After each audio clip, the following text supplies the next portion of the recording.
amigos, tudo bem com vocês? Meu nome é Diogo, hoje eu estou aqui para a gente continuar o papo sobre esse livro, As Parábolas de Jesus, comentadas por John MacArthur.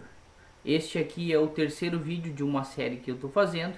No nosso primeiro vídeo a gente viu um pouquinho sobre o que são parábolas, sobre como interpretá-las, por que Jesus falava em parábolas.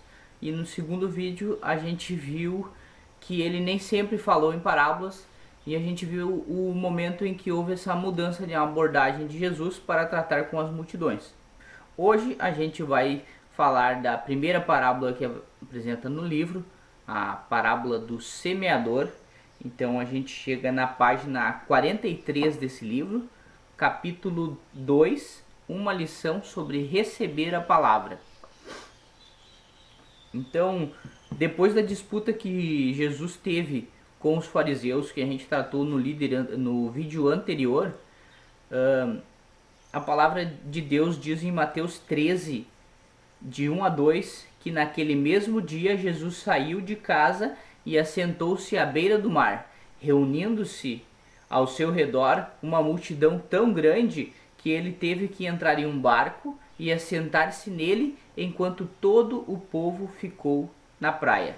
Então esse é o ambiente da primeira parábola aqui apresentada. Jesus seguido por grandes multidões, por uma grande multidão, à beira do mar da Galileia. Ele entrou num barco e ali ele falou para as pessoas essa parábola. Essa parábola do semeador, ela é registrada em 3 evangelhos. No evangelho de Mateus 13, de 1 a 9, em Marcos 4, de 3 a 9, e em Lucas 8, de 5 a 8. E é este último que é apresentado aqui no livro, é transcrito aqui no livro, está na página 44, eu vou ler para vocês aqui. Um semeador saiu a semear.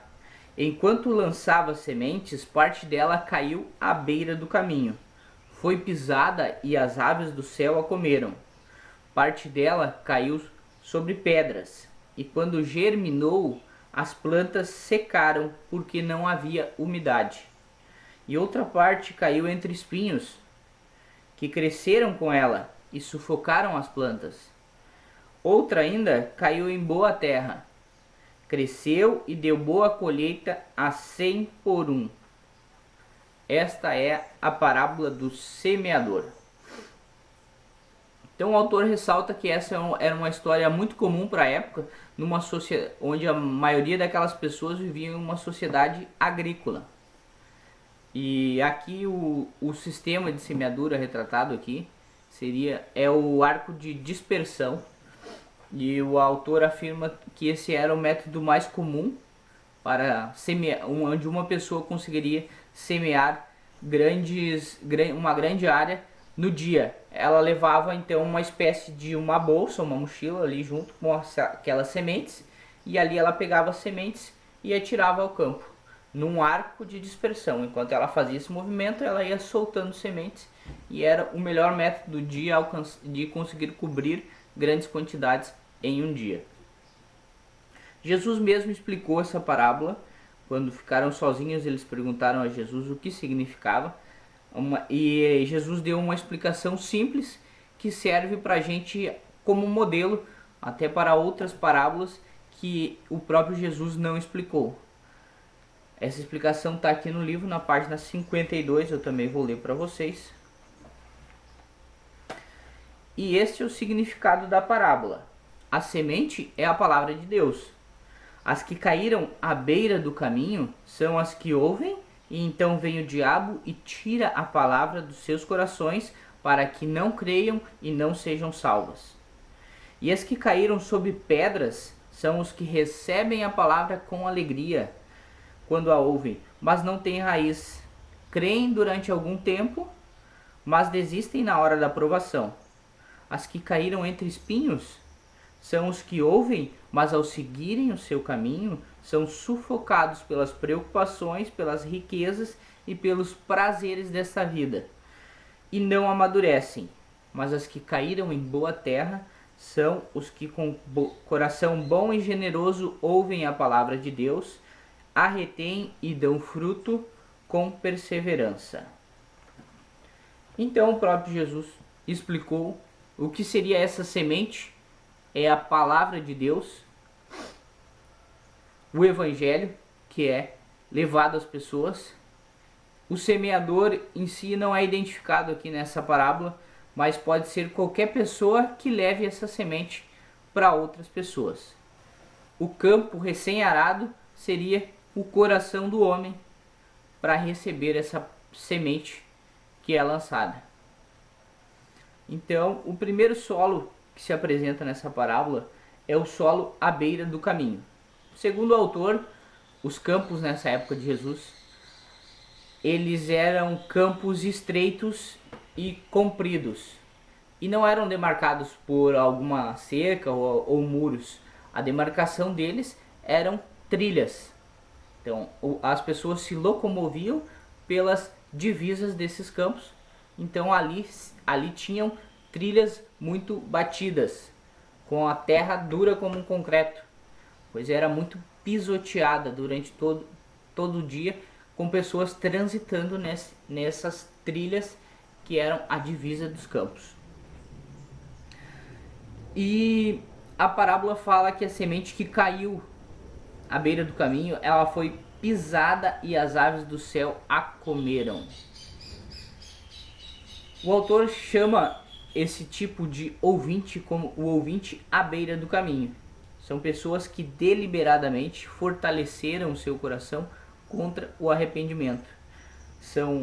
Pois a descrença e o amor pelo pecado transformaram esse solo duro como pedra. Jesus, explicando sobre essas pessoas, dizem que elas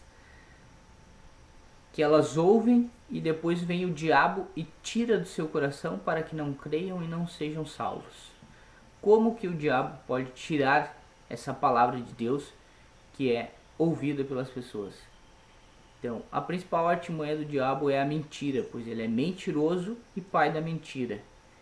E junto com essa mentira, ele traz o medo do que as pessoas vão pensar, o orgulho, a teimosia, o preconceito. Essas são algumas armas do inimigo que são usadas para que essa semente que é lançada, ela é pisoteada e depois ela é arrancada desse coração. O segundo solo que a parábola nos apresenta é o solo de pedras. E aqui fala que quando germinou, as plantas secaram porque não havia umidade. Segundo o autor, esse solo de pedras não se trata de pedras na superfície do campo, pois, como ele mesmo diz, nenhum fazendeiro que se preze teria pedras sobre o seu campo. As pedras eram todas arrancadas da superfície e eram colocadas em um local específico. Quando ele fala desse solo de pedras, segundo o autor, se trata de uma camada de terra boa, aí pelo menos 30 a 40 centímetros, sobre a rocha. Então ali passaria o arado e não sentiria não poderia identificar essa pedra que existe embaixo. Passaria o arado e seria plantado. Ali a planta cresce vigorosamente e quando ela apresenta uma certa estrutura, quando ela está exposta às intempéries, ela acaba secando, porque ela não possui raízes mais profundas para buscar a umidade e buscar os nutrientes necessários. Então, quando o sol quente bate sobre essa planta, ela acaba murchando, secando, porque ela não tem raiz. O autor classifica esse tipo de ouvinte como o ouvinte superficial. Jesus falou sobre eles como pessoas que recebem com alegria quando ouvem a palavra, mas não têm raízes. Creem durante algum tempo, mas desistem na hora da aprovação. Então ele diz que essas pessoas tendem a responder imediatamente quando apresentadas ao Evangelho e às boas novas de Deus. Mas elas respondem de modo pouco profundo. Elas não deixam que essa raiz alcance lugares mais profundos do seu coração. Então elas respondem às vezes com emoção, com alegria, logo que a palavra é apresentada. Elas tendem a convencer até outros cristãos que elas aceitaram essa palavra de Deus. Mas o autor aponta que é pelo fruto que a gente conhece a árvore. Então essas pessoas não apresentam fruto. O autor afirma que toda pessoa que responde positivamente à palavra de Deus, ela vai ter um momento, um período de tentação e de provação, porque quanto mais ela se aproxima da palavra de Deus e da vontade de Deus, mais ela se distancia do mundo e dos costumes do mundo. E esse distanciamento vai gerar conflitos com outras pessoas, conflitos com ele mesmo, com a própria pessoa, dentro do próprio indivíduo. E se a pessoa não tem raízes para suportar essas intempéries que são esses conflitos, ela acaba murchando e abandonando a palavra de Deus, abandonando a vontade de Deus. O terceiro solo apresentado na parábola é o solo infestado por ervas daninhas. O autor diz que um solo recém-arado, mas que está infestado dessas ervas daninhas, ele traz uma aparência enganosamente promissora, pois quando é observado esse solo, não se pode ver as milhares de pequenas sementes ou até as raízes densas que estão ali, aqueles pedaços de raiz que estão prontos para brotar novamente e não são identificados quando a gente olha para esse campo recém-arado. E o que uma planta daninha faz a uma planta boa? Ela suga os nutrientes dessa planta, ela bloqueia a luz do sol e abafa essa planta. O autor classifica essas pessoas como o ouvinte mundano. Jesus falou sobre eles quando explicou a parábola. Disse assim: são os que ouvem, mas ao seguirem o seu caminho são sufocados pelas preocupações, pelas riquezas e pelos prazeres desta vida, e não amadurecem.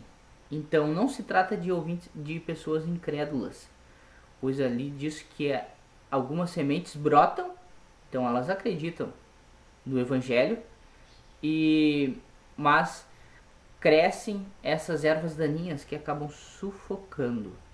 São porque existe muita impureza neste coração. São pessoas apaixonadas por este mundo, pelas riquezas e pelos prazeres deste mundo, os prazeres pecaminosos, pelas ambições terrenas, pelo dinheiro ou pelo prestígio. E estas coisas acabam disputando nutrientes, acabam disputando a luz do sol e acabam abafando a palavra de Deus. E a Bíblia é clara em dizer que nenhum servo pode servir a dois senhores, pois amará um e odiará o outro. Isso está em Lucas 16:13. Em Tiago 4:4 também existe uma advertência que fala: adúlteros, vocês não sabem que a amizade com o mundo é inimizade com Deus? Então, após essas afirmações, o autor também deixa claro que a riqueza material em si não é um problema. O cristão ser abençoado materialmente, possuir uma casa boa, possuir um bom emprego que possui uma boa remuneração, possuir bens, não é pecado em si. A palavra de Deus afirma que o amor ao dinheiro é a raiz de todos os males. Então é aí que repousa o perigo, o amor ao dinheiro, o amor a todas essas coisas. Nós precisamos saber que tudo que possuímos é bênção de Deus, é presente de Deus para nós e devemos usar com sabedoria. E não podemos amar mais os presentes do que quem dá esses presentes. Então precisamos ter essa clareza que tudo que possuímos é presente de Deus e a Ele deve ser toda a honra e toda a glória. Não podemos nos perder nesse caminho. Por isso se trata de um caminho perigoso, onde algumas pessoas são abençoadas e recebem de Deus uma vida mais abundante e recebem bens materiais e acabam se perdendo por isso, amando mais aos presentes do que quem deu os presentes. e isso se tornam ervas daninhas no coração dessa pessoa, que acabam disputando nutrientes e a luz do sol e acabam abafando a palavra de Deus e a vontade de Deus no coração dessas pessoas. E esses 3 ouvintes citados até agora, eles têm uma coisa em comum, que é a falta do fruto. E o fruto é o propósito da agricultura. Quando a gente vê uma pessoa se dedicando à agricultura, até de modo bem artesanal, como aqui onde eu moro no interior, onde para mim eu vejo cotidianamente uma pessoa sob sol forte, com uma enxada, passando arado com bois, ou semeando, ou depois capinando novamente, cuidando daquela agricultura. Sempre que a pessoa se dispõe a esse trabalho árduo, a esse serviço pesado, o único intuito dessa pessoa que ela espera é o fruto. E isso não acontece nesses 3 ouvintes citados até agora. Mas a parábola não termina aqui. Ela apresenta um 4º tipo de solo, que é o solo fértil. E ali na parábola diz que ela produziu fruto abundante, 30, 60 e até 100 para 1. Isso está descrito na transcrição de Marcos e na transcrição de Mateus. Então, quando ele diz que ela produziu até 100 para 1, significa que a cada denário gasto para comprar sementes, essa pessoa conseguiu 100 denários vendendo a sua produção. Isso é um lucro enorme, um lucro de 100 para 1. Esse lucro ele é apresentado nas escrituras, está lá em Gênesis, falando sobre Isaac. Diz que Isaac colheu a 100 para 1. E alguns versículos mais à frente diz que Isaac enriqueceu. Então essa realmente é uma colheita muito abundante. Então Jesus, explicando sobre o ouvinte frutífero, disse que é quem com coração bom e generoso ouve a palavra, a retém e dão fruto com perseverança. Então, o autor deixa claro que o distintivo da fé autêntica é o fruto e a perseverança. Então, aqui fica para a gente um apelo, para a gente tentar sondar o nosso coração, o nosso solo, para a gente saber se tudo aquilo que a gente ouviu até hoje, como a gente reteve isso, que tipo de solo a gente apresentou para as sementes que foram lançadas. A principal indicativo é o fruto, pois como a gente viu, o intuito de toda a agricultura, de toda a semeadura é o fruto, e o fruto em abundância. Jesus, falando sobre o Pai, ele diz em João 15:2: todo ramo que estando em mim não dá fruto, ele corta, e todo o que dá fruto, ele poda para que dê ainda mais. Então é nossa obrigação ter um coração bem preparado, disposto e aberto para ouvir a palavra de Deus e colocarmos em prática na nossa vida, gerarmos frutos e frutos em abundância. Mas o autor fala dessa dificuldade que a gente tem em aceitar a palavra de Deus. Está na página 65 aqui do livro. Eu vou ler para vocês uma passagem. Diz assim: mas aqui está o problema. Não podemos realizar isto por conta própria. Já somos impuros além da medida. Somos pecadores caídos, culpados e temos corações superficiais, rebeldes e dominados por ervas daninhas. Entregues a nós mesmos, endureceríamos apenas cada vez mais. Cada exposição à luz aumentaria a dureza do nosso solo até nos tornarmos tão impenetráveis para a palavra de Deus quanto uma calçada de concreto é impenetrável para a semente de grama.